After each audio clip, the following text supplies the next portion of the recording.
You ask Tiger to solve. This deals with linear equations with one unknown. The final result is x equals 19. Let's solve it step by step. Simplify the expression. Find the greatest common factor of the numerator and denominator. Factor out and cancel the greatest common factor. Swap sides.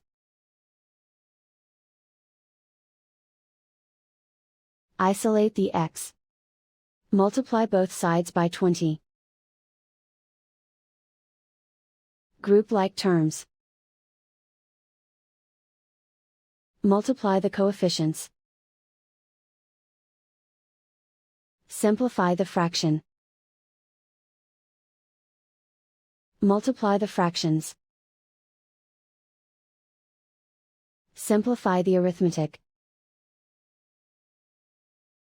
And so the final result is x equals 19.